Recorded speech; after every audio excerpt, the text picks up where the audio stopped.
ये एक bitcoin chart condition है जहां प्राइस 42,000 के सपोर्ट पर आई, एक कैंडल बनी, ट्रेडर ए ने उस कैंडल को देखा और एक ट्रेड लिया जो कि 8% का मूव दे गई, जबकि ट्रेडर बी बस सोचता रह गया एंट्री कहाँ लेनी है, क्या करे, और इतने में अपॉर्चुनिटी मिस हो गई। इसी प्रॉब्लम और अनसर्टेनिटी को सॉल्व करने के लिए आज हम कैंडलस्टिक पैटर्न्स को डिटेल में एक्सप्लोर करेंगे और साथ ही मार्केट स्ट्रक्चर और सपोर्ट एंड रेजिस्टेंस का प्रैक्टिकल यूज भी समझेंगे। इससे आप स्टेप बाय स्टेप देख पाओगे कि एक ट्रेड कैसे एग्जीक्यूट होता है, ट्रेडर ए ने एंट्री, स्टॉप लॉस और टारगेट कैसे डिसाइड करा और इस प्रोसेस में कैंडलस्टिक पैटर्न का क्या रोल था।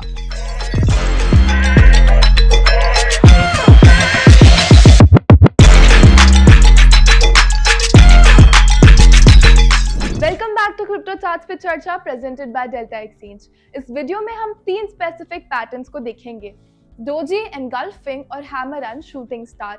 ये वो पैटर्न्स हैं जो कि बार बार रिपीट होते हैं और अगर सही जगह चार्ट्स पर फॉर्म होते हैं तो हाई प्रोबेबिलिटी सिग्नल्स देते हैं। कैंडलस्टिक पैटर्न्स 2 या उससे ज्यादा कैंडल्स को एक स्पेसिफिक सीक्वेंस में ग्रुप करके बनाते हैं, लेकिन कभी कभी एक सिंगल कैंडलस्टिक भी पावरफुल ट्रेडिंग सिग्नल दे सकते हैं। इसीलिए कैंडलस्टिक्स को 2 टाइप में डिवाइड किया जा सकता है, सिंगल कैंडलस्टिक पैटर्न्स और मल्टीपल कैंडलस्टिक पैटर्न्स। तो सबसे पहले हम डोजी कैंडलस्टिक पैटर्न को समझते हैं। आप ऐसा समझ सकते हो जैसे कि इक्वली मैच रेसलर्स रिंग में हैं, ना कोई जीत रहा है और ना कोई हार रहा है। प्राइस ऊपर भी नहीं गई है और नीचे भी नहीं गई है। जब सेशन खत्म हुआ प्राइस वही थी और जब शुरू हुआ तब भी वही थी। ओपन और क्लोज ऑलमोस्ट सेम होते हैं एंड बॉडी ऑलमोस्ट जीरो होती है। कलर की बात करें तो डोजी ऑलमोस्ट कलरलेस होता है, बॉडी इतनी छोटी होती है कि ग्रीन या रेड में डिस्टिंग्विश करना मुश्किल हो जाता है। डोजी कैंडलस्टिक्स में भी 4 टाइप के वेरिएशंस होते हैं। सबसे पहले आता है स्टैंडर्ड डोजी। इसकी बॉडी छोटी होती है and upper and lower wick रफली इक्वल होती है, जो कि प्योर इंडिसिजन दिखाता है। इसके बाद जो कैंडल आएगी वही डायरेक्शन बताती है। अब आता है लॉन्ग लेग डोजी। इसकी बॉडी ऑलमोस्ट जीरो होती है एंड ऊपर एंड लोअर विक दोनों ही बहुत ज्यादा लंबी होती है। ये मैक्सिमम वॉलेटिलिटी दिखाती है एंड ये दिखाती है कि प्राइस बहुत घूमा लेकिन एंड में वही रुक गया। इसका मतलब है कि दोनों साइड्स काफी फाइट करी है बट दोनों हार गए हैं। नेक्स्ट आती है ड्रैगन फ्लाई डोजी। इसमें बॉडी टॉप पे बनती है, इसकी लोअर विक लंबी होती है और अपर विक छोटी होती है। इसका ये मतलब होता है कि सेलर्स ने प्राइस नीचे पुश किया लेकिन बायर्स एब्जॉर्ब करके वापस ऊपर ले आए। अगर ये सपोर्ट जोन पे बने तो ये पोटेंशियल बुलिश रिवर्सल सिग्नल देता है। कंफर्मेशन जरूरी है। अब आती है ग्रेवस्टोन डोजी। ग्रेवस्टोन डोजी में बॉडी बॉटम पे होती है, अपर विक लंबी होती है और लोअर विक काफी छोटी होती है। इसका ये मतलब होता है कि बायर्स ने प्राइस ऊपर पुश किया लेकिन सेलर्स ने हार्ड रिजेक्ट कर दिया।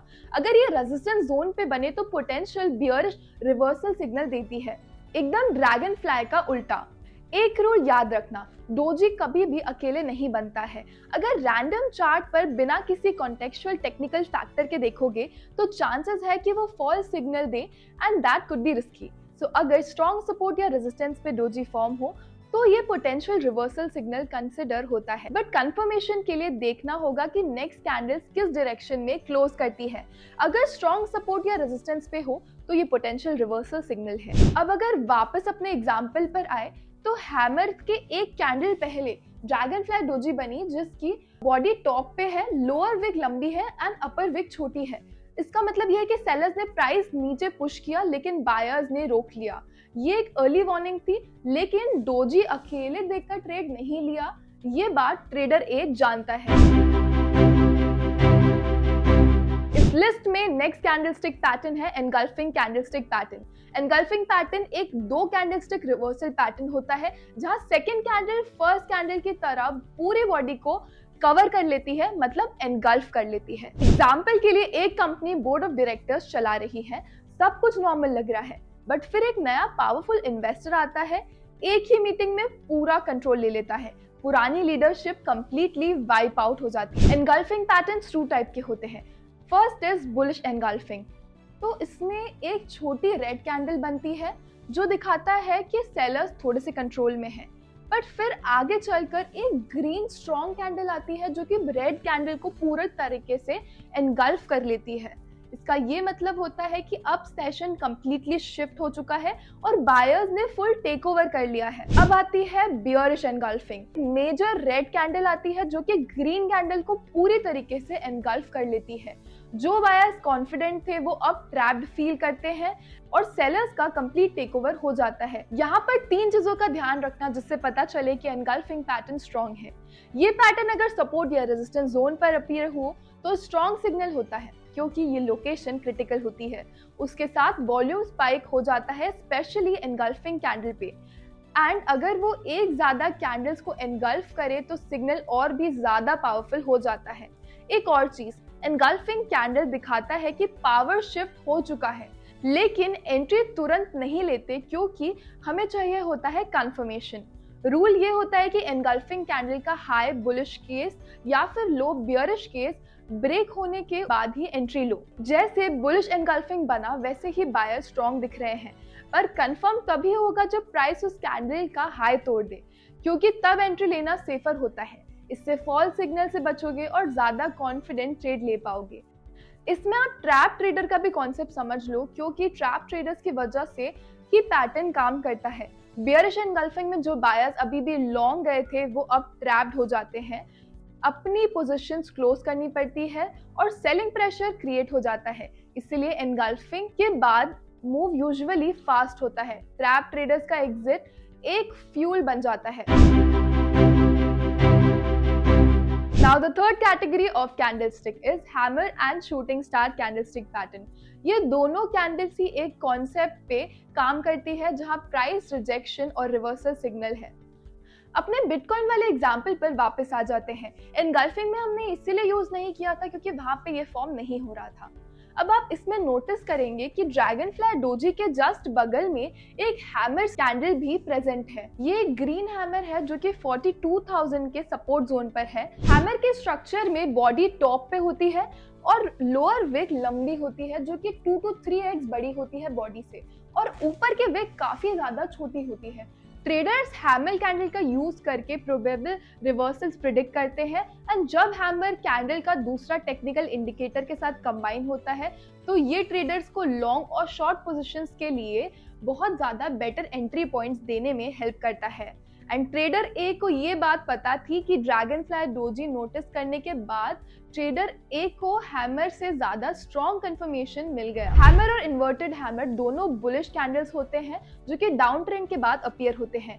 वही हैंगिंग मैन और शूटिंग स्टार बियरिश कैंडल्स होते हैं जो कि अप ट्रेंड के बाद बनते हैं। हैमर कैंडलस्टिक पैटर्न से ये पता चलता है कि प्राइस नीचे गया और लंबी रेड लोअर विक बन रही थी, लेकिन बायर्स वहां वेट कर रहे थे।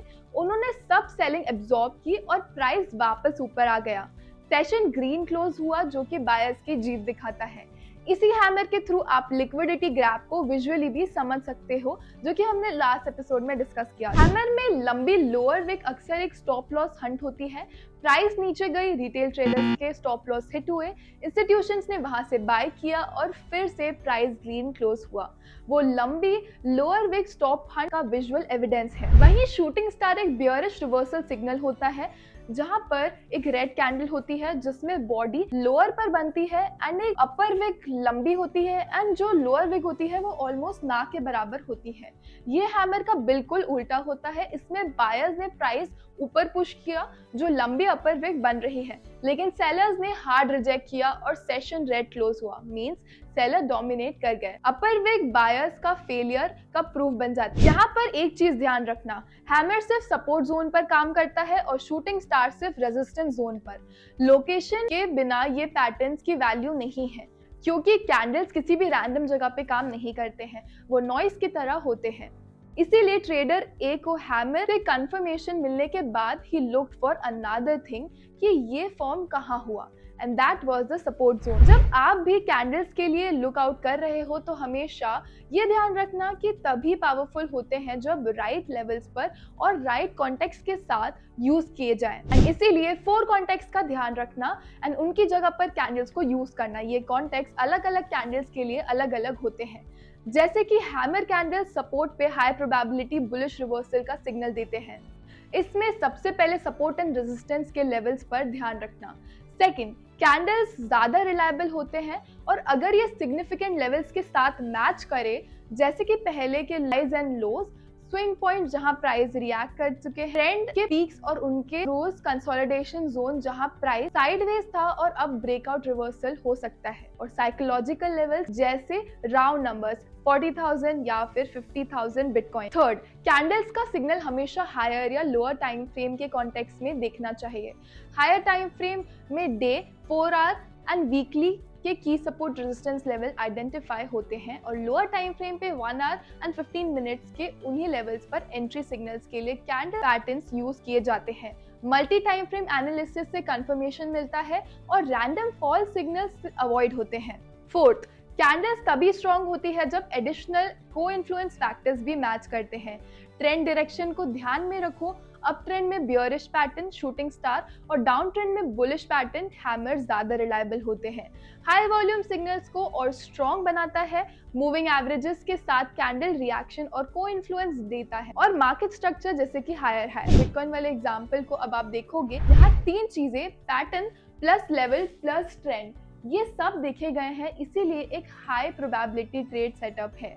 एंड आई थिंक आप सब ये समझ पाओगे कि ट्रेडर ए ने यहाँ क्यों ट्रेड लिया था। तो ट्रेडर ए ने सबसे पहले ड्रैगन फ्लाई डोजी देखा, उसके बाद हैमर देखा, फिर देखा कि ये सब फॉर्मेशन सपोर्ट जोन के अंदर हो रहा है, एंड उसके बाद ट्रेंड की डायरेक्शन भी चेक करी। एक लास्ट चीज कि हमारे इस एग्जांपल में ट्रेडर ए ने 8% का एक मूव सिक्योर किया था, तो उसका यहाँ क्या ट्रेड एग्जीक्यूशन था, उसने कैसे stop loss, target, entry point choose किया, वो देखते हैं। तो जब ट्रेडर ए को कैंडलस्टिक पैटर्न से ये समझ आ गया कि यहाँ ट्रेड लिया जा सकता है क्योंकि स्ट्रॉन्ग सिग्नल था, सबसे पहले चाहिए था एक एंट्री पॉइंट। तो जब हैमर ग्रीन क्लोज हो गया एंड उसके बाद हाई के ऊपर ब्रेक करा, तब वही ब्रेक कंफर्मेशन बन गया, पर एंट्री लेने से पहले रीटेस्ट किया ताकि सेफर मूव हो। इसलिए ट्रेडर ए ने थोड़ा और वेट करा।